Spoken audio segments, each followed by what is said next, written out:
Shalom, shalom, haleluya, haleluya. Puji Tuhan, selamat pagi dan selamat hari Minggu. Sungguh Tuhan kita baik dan teramat baik, amin. Dalam kebaikannya sekali lagi Tuhan sudah membangunkan kita di minggu pertama di bulan ini. Tepatnya minggu 2 Juli tahun 2023. Kita pasti akan diberkati hari ini, amin. Terlebih karena kita akan berjumpa kembali dalam ibadah di rumah Tuhan. Karena itu, sidang jemaat Tuhan, anak-anak Tuhan, mari kita sama-sama harapkan Tuhan melawat kita dengan hadiratnya yang luar biasa.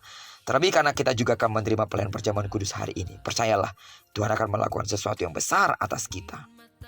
Yang sakit disembuhkan, yang berbeban berat mendapatkan kelegaan. Yang membutuhkan jawaban doa, percayalah, Tuhan akan menjawabnya sesuai dengan kehendaknya. Amin. Baiklah, sebelum kita lebih jauh mempersiapkan diri untuk beribadah, mari kita landasi hidup kita terlebih dahulu dengan mendengarkan firman Tuhan dari pembacaan Alkitab 1 hari 1 pasal, dari bacaan 4 hari bersama kitab Filipi. Dan luar biasa, hari ini persis kita akan mengakhiri pembacaan kitab Filipi. Saya sangat yakin melalui kitab Filipi, Tuhan bicara secara pribadi kepada saudara. Terima kasih untuk kesetiaan saudara terus untuk membaca kitab Filipi, dan doaku Tuhan akan terus menyatakan pribadinya. Setia terus, besok kita akan melanjutkan pembacaan kita. Amin. Baiklah, judul renungan kita di akhir kitab Filipi dari pasal keempat ayat pertama sampai dengan ayat yang ke-23 ini adalah bersukacitalah walau tidak ada alasan untuk bersukacita. Sebagai pengantar renungan ini, saya akan coba bacakan untuk kita ayat yang keempat. Bersukacitalah senantiasa dalam Tuhan. Sekali lagi kukatakan, bersukacitalah. Saudara pasti setuju bahwa sulit sekali untuk selalu bersukacita di setiap musim, terutama dalam musim-musim perubahan hidup kita, kesulitan, kehilangan, dan lain sebagainya. Namun Paulus menulis surat kepada jemaat yang ada di Filipi, mungkin bisa menjelaskannya kepada kita kenapa kita harus bersukacita. Saat menulis suratnya kepada jemaat di Filipi, Paulus sedang duduk di sel penjara yang dijaga tentara Romawi. Meski Paulus berada dalam situasi yang sangat sulit, ia tetap menulis surat kepada jemaat di Filipi dan mendorong mereka agar selalu bersukacita. Dia juga mengatakan bahwa mereka harus berdoa kepada Tuhan, bukannya cemas atau mengkhawatirkan keadaan. Mereka harus meminta apa yang mereka butuhkan dari Tuhan dengan ucapan syukur. Inilah yang diajarkan Paulus. Apapun keadaan kita, selalu ada alasan untuk bersyukur dan memuji Tuhan. Amin. Jika kita belajar untuk bersukacita di setiap musim dan tunduk kepada Tuhan dalam doa, daripada menjadi cemas, maka damai Tuhan akan menyertai hati dan pikiran kita. Allah telah memberikan kita segala sesuatu yang kita harapkan. Saat kita percaya kepada Yesus, kita menerima pengampunan atas kesalahan masa lalu kita. Kita juga diberikan rahmat dan damai sejahtera. Selain itu, Roh Tuhan hidup dalam hidup kita untuk memberdayakan kita dalam kehidupan yang baru itu.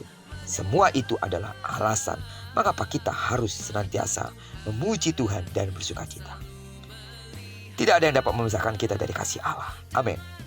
Karena itu, kita mendapat jaminan keselamatan untuk selama-lamanya. Bersukacita dalam Tuhan selama masa-masa sulit membuat iman kita kepada Yesus semakin dalam dan semakin kuat. Karena itu, luangkan waktu untuk bersukacita dalam Tuhan hari ini. Saudara, ada trik bagaimana kita dapat bersukacita walau kita dalam masa-masa sulit. Mulailah dengan membuat daftar semua hal yang telah Tuhan lakukan bagi saudara selama ini. Tuliskanlah mungkin beberapa sifat yang dari Tuhan, seperti kebaikannya, kesetiaannya, kasihnya, kekuasaannya. Dan selanjutnya, luangkan waktu untuk berdoa. Luangkan waktu untuk bersyukur kepadanya atas semua hal-hal yang telah kita lewati. Lakukan ini di setiap hari. Maka ini akan membangun kebiasaan bagaimana kita dapat bersyukur. Sidang jemaat Tuhan, kita patut bersukacita. Kita patut bersyukur karena perbuatan-perbuatan hebat yang Tuhan sudah kerjakan bagi kita. Hari ini, waktunya kita dapat mengekspresikan betapa kita bersyukur kepada Tuhan dengan cara melangkahkan kaki kita menuju rumah Tuhan. Di sana kita akan bersukacita, memuji, memuliakan Allah, mempersembahkan yang terbaik dari penyembahan kita, mempersembahkan yang terbaik dari waktu yang kita berikan, mempersembahkan yang terbaik dari harta yang Tuhan titipkan bagi kita. Bagi sidang jemaat Tuhan yang terlibat dalam pelayanan hari ini, dengarkan, bersukacitalah dalam pelayanan. Karena dengan kita bersukacita dalam pelayanan, waktu bermain musik, waktu jadi worship leader, waktu kita berdoa syafaat, jadi usher, mengendalikan sound system, LCD, Ketika kita melakukannya dengan sukacita, Tuhan menerimanya sebagai dupa yang berkenan di hadapannya. Doaku, seluruh sidang jemaat Tuhan akan bersukacita. Dan hari ini, aku akan menerima kemuliaan yang jauh lebih besar yang telah dirancangkannya atas hidupmu. Persiapkan dirimu untuk memuji Tuhan. Terlebih, persiapkan dirimu untuk mendengarkan firman Tuhan. Dan juga persiapkan dirimu untuk sehidangan dengan Tuhan dalam perjamuan kudus. Terpujilah nama Tuhan. Diberkatilah kita di sepanjang hari ini, dan digenapi firman yang telah berjanji bahwa apa yang dikerjakan tangan kanan dan tangan kiri kita dibuatnya berhasil. Amin. Kemanapun kaki kanan dan kaki kirimu melangkah, percayalah di sana pasti kemuliaan Tuhan akan dinyatakan. Jika bersatu musuh datang menyerang engkau, tapi kadang kekuatan Allah ada padamu, maka musuhmu akan lalu daripadamu. Perjalananmu dari rumah menuju rumah Tuhan akan disertai oleh Tuhan.